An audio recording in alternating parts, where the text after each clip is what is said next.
Hello and welcome, I'm Joshua Barnes and you're watching NewsX World. Let's first take a look at our top stories. India's government has set a letter to Pakistan placing the Indus Water Treaty in abeyance with immediate effect. It comes as Pakistan closes its airspace for Indian carriers along with land borders following worsening ties after the Pahalgam terror attack. Meanwhile, the US State Department calls for the perpetrators of the Pahalgam terror attack to be brought to justice, as French President Emmanuel Macron says his nation stands firmly with India. A UK minister has called on UK politicians to support India's actions against terror. US President Donald Trump has told Vladimir Putin to stop after Russian attacks on Kyiv killed 12 people.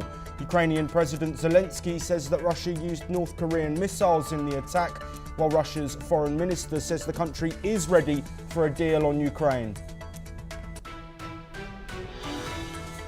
Israeli military action has reportedly intensified, with at least 44 killed in recent strikes in Gaza, according to local media. Meanwhile, Israel has admitted that its troops killed a UN worker in March, having previously denied responsibility. Amid trade tensions following Trump's sweeping tariff action, the French foreign minister says a deal with the EU is a long way off, while China has insisted talks have not yet begun. Treasury Secretary Scott Bessent has, however, confirmed that a trade deal with India is close. Meanwhile, the Trump administration has reportedly moved a Venezuelan man to Texas for possible deportation, despite a court order blocking his removal. Meanwhile, a judge has ordered the return of a second deportee from El Salvador.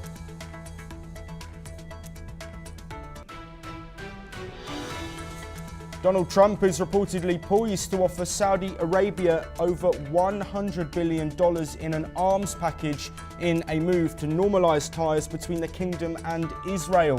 The Reuters report suggests defence company executives are considering travelling to the region. Former Brazilian President Jair Bolsonaro's health has worsened, according to doctors. The politician, who is hoping to run at the next election, had gut surgery earlier this month and remains in an intensive care unit. We start with our top story today, and India has hit back strongly after the horrific terror attack in Jammu and Kashmir's Pahalgam that left 26 people, mostly innocent tourists, dead. In a bold move, New Delhi has officially informed Pakistan that the Indus Water Treaty will be suspended with immediate effect. This comes after years of Pakistan's blatant support for cross-border terrorism. India's Water Resources Secretary Debashri Mukherjee has conveyed the decision to her Pakistani counterpart, holding Islamabad accountable for repeatedly using terror as a tool against India. This comes even as Pakistan has threatened that any attempt to divert water will be seen as an act of war.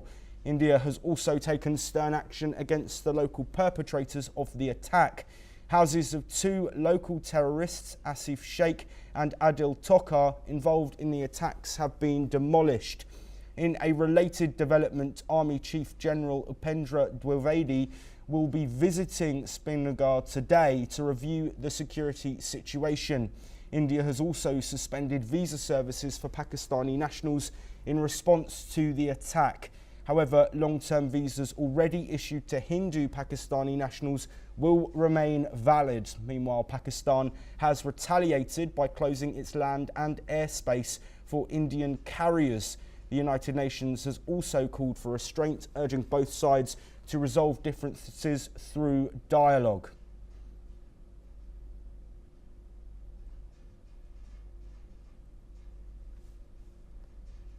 Well, joining us to discuss these latest developments in the ongoing tensions between India and Pakistan following the horrific Pahalgam terror attack is Captain MJ Augustine, a former 21 pilot with the Indian Air Force. Thank you very much, Captain Augustine, for joining us today. Of course, we have seen escalations with this water treaty officially being placed into abeyance. Also, Pakistan closing land borders and airspace to Indian carriers. What do these worsening of tensions show towards a potential all-out war, as has been described following this water treaty being put into abeyance? Actually, the water treaty, the effect of water treaty is not going to be immediate for simple reason. Since 1960, whenever India constructed any dams on any of these rivers, which is flowing into Pakistan, has been closely monitored by Pakistan as well as international organizations. So it's for the sake of viewers, I'm saying this. It's a World Bank driven action which was signed in 1960, and since then it has been in force. The only dam that I can think of which can hold a certain amount of water is the dam over Ramban, which also, I mean, the river which comes down from Ramban is called Chandrabhaga, which can hold the flowing Chandrabhaga water for maximum maybe 3 or 4 days water. So immediate effect of the Indus Water Treaty, abeyance of Indus Water Treaty, is not going to be not going to be there at all. But a long term, the people have been fighting to put this treaty in abeyance for simple reason. India enjoys only being an upper riparian state. India enjoys only 30% of the water that is going into Pakistan. 70% of the water that goes into Pakistan is enjoyed by Pakistan, though it is the meltwaters that is originating from India. So during rainy season, it is full. During summer months, it is full because of the meltwater.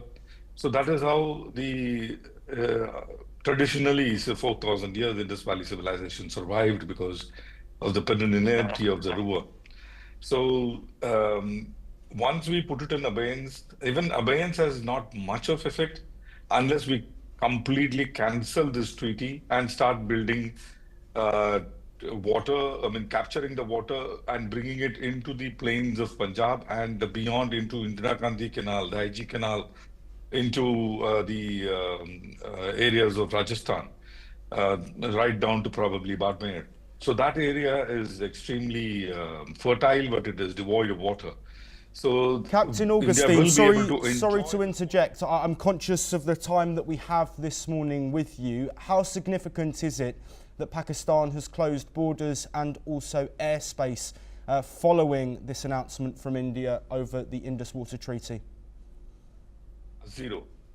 Of the 5 points that was raised, or 2 points that has immediate effect, is pulling out the diplomatic staffs, especially the military attaché, from both ends, and removal of Pakistanis who have come here for medical treatment, or otherwise in 48 hours, beyond 48 hours, they will be declared illegal aliens. So these two is giving me an indication that something is brewing to 48 hours to 1 week down the road. Everything else is going to have, is symbolic. Same with the Pakistan. What it did by closing the airspace, it axed its own foot. Pakistani airline movement towards east is completely stopped because it cannot overfly India, and India is like a dagger which is going into Indian Ocean.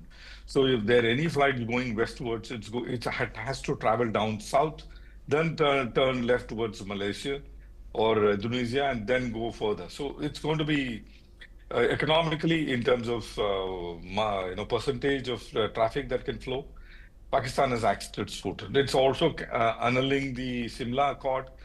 India could have done it. They went ahead and did it. I would look at it as advantage India rather than advantage Pakistan. So in times to come, it will be interesting to see how Pakistani people are going to take it, A, suffer, B, and put pressure on their government, C. All these put together will get an idea as to what these effects have been on the ground. Prima facie to me, for normal Indian citizens, these effects are going to be firstly ephemeral and secondly not long lasting. It hasn't affected Indian population at all. It is going to affect deeply the Pakistani population for the reason that I stated. Over to you. Yes, Captain Augustine, very quickly before we move on, we have seen action with the homes of the two terrorists who weren't Pakistani being destroyed. What response do you expect as the search for these 4 terrorists goes on? It's a needle in the haystack kind of search, and even if we find them, it is going to be more of a lucky break than any systematic approach. So that is something which we need to understand. See, Pahalgam is minimum 100 kilometers from the border, and them without the local support and them infiltrating early. This out of the 4, 2 are Pakistanis, so they would have infiltrated, I would say, nothing less than a month or 2 in advance. So when General Asim Munir came up on the podium and he said, Jammu Kashmir is our jugular vein, and Hindus are this and Hindus are that, this plan was already set in motion. So what we need to understand clearly is without local support, it was not possible. And we came to know today morning, a person called Adil has been helping these terrorists to hide out. And by now they would have split up, shunned their uniform, merged into the crowd and living like normal people in probably Pahalgam, or moved up as Bakarwals into the hills along with the shepherd population. Impossible to trace, and even if you do, it's not. It will be a lucky break. And this fellow, especially one of the 4, is a specialist in killing civilians. So he's been doing that since 2000. It's like 25 years now. So he's a specialist civilian killer and cold-blooded civilian killer. He hasn't engaged with army in a direct confrontation or fight. So catching him also is going to be extremely difficult. He is not important. He is just a pawn in the entire piece of puzzle. The root cause is Pakistan, and if you cut that jugular vein, the tail will not wag anymore. Over to you. Group Captain MJ Augustine, thank you very much for joining us.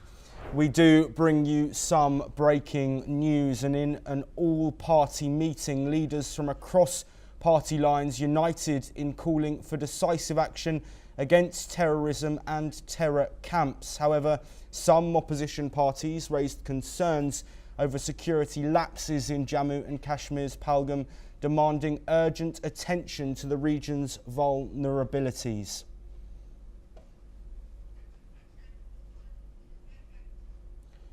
Staying with this topic, and reactions and support are pouring in after the deadly attacks that left 26 dead in Pahalgam. While addressing a press briefing, Tammy Bruce, the US State Department spokeswoman, said that US President Donald Trump and US Secretary of State Marco Rubio have made clear that the US stands with India and strongly condemns all forms of terrorism. Let's listen in to what she said. Now, on to the terrorist attacks in Pahalgam. As President Trump and Secretary Rubio have made clear, the United States stands with India, strongly condemns all acts of terrorism. We pray for the lives of those lost and for the recovery of the injured, and call for the perpetrators of this heinous act to be brought to justice. Prime Minister Narendra Modi received phone calls from key world leaders like Israel's Prime Minister Benjamin Netanyahu, Japanese Prime Minister Shigeru Ishiba, French President Emmanuel Macron, Italian Prime Minister Giorgia Meloni and King Abdullah II of Jordan. They strongly condemned the brutal attack and expressed solidarity with India. In his conversation with Modi, Prime Minister Netanyahu expressed unwavering support to the people of India and the families of the victims, echoing Israel's stand against terrorism. Japanese Prime Minister Shigeru Ishiba expressed his condolences at the loss of lives in the terror attack. He also stated clearly that terrorism has no justification and called it a grave threat to humanity. French President Emmanuel Macron also condemned the barbaric act and assured his full support to India, while Italian Prime Minister Giorgia Meloni extended her condolences. Jordan's King Abdullah II also condemned the act in the strongest terms, saying terrorism must be rejected in all its forms. Moving to Europe now, when Russian Foreign Minister Sergei Lavrov said that Moscow is ready for a deal with Ukraine, though key details remain unresolved amid fresh strikes on Kyiv that killed at least 12 people. Lavrov defended the attacks, claiming they targeted military-linked sites. Meanwhile, US President Donald Trump criticised the Kremlin's actions on social media, urging Putin to stop. State Department spokeswoman Tammy Bruce says both Russia and Ukraine must make concessions for peace, following Trump's remarks accusing Zelensky of blocking progress over Crimea, while US Special Envoy Steve Witkoff is set to meet Russian President Putin as peace talks between Russia and Ukraine continue. Let's listen to what Donald Trump has had to say. Like last night, I wasn't happy with it, and we're in the midst of talking peace and missiles were fired, and I was not happy with it. That's what I... Meanwhile, Ukrainian President Volodymyr Zelensky rushed back to Kyiv, cutting short his South Africa trip. Zelensky says the missile that struck a Kyiv apartment block overnight, killing 12, was a North Korean-made KN-23 used by Russia.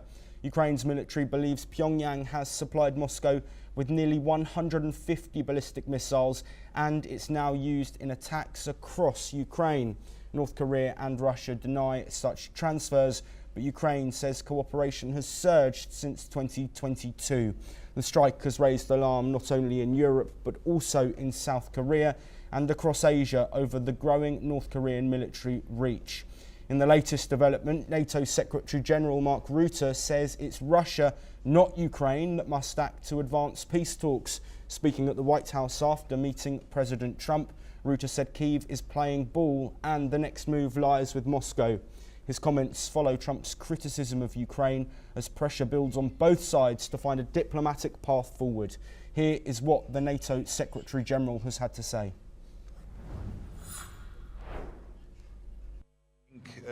Where the Ukrainians are really playing ball, and I think the ball is clearly in the Russian court now. Well, joining us to discuss the latest developments in the ongoing Russia-Ukraine war is Professor Rohan Gunaratne, a Middle East affairs expert who is joining us from Singapore. Rohan, thank you ever so much for being here today. I want to look specifically at the statements that we've seen from Russian Foreign Minister Dmitry Peskov, saying that Russia is ready for a peace deal with Ukraine. This, of course, follows the deadly strike that's been reported in Kyiv, reportedly killing 12 people. Is this conflicting messaging a continuation of the Russian rhetoric we've seen, or do you think Russia is genuinely interested in ending this war? The attack that killed 12 and injured 90, it was an apartment block. It was not a military facility. The Russian government said it's a military facility, but it is not. And of course, the Americans were very correct. They identified the missile being of North Korean origin. What is important is to see what President Trump told Vladimir Putin. He said, Vladimir, stop. And Trump also told Zelensky that he shouldn't talk too much about Crimea because Crimea was already taken by Russia over a period of time. And of course, Russia has built a huge base and a capability, and they are not willing to give up on Crimea. What is important is that Donald Trump has emerged as a credible mediator. He wants both the Russians and the Ukrainians to come together to usher in an era of peace and harmony. He's very much disturbed by what happened by the Russian attack. He was also disturbed by the comments made by Zelensky. And I believe that both these leaders should listen to Trump at this point if there is going to be peace in Ukraine.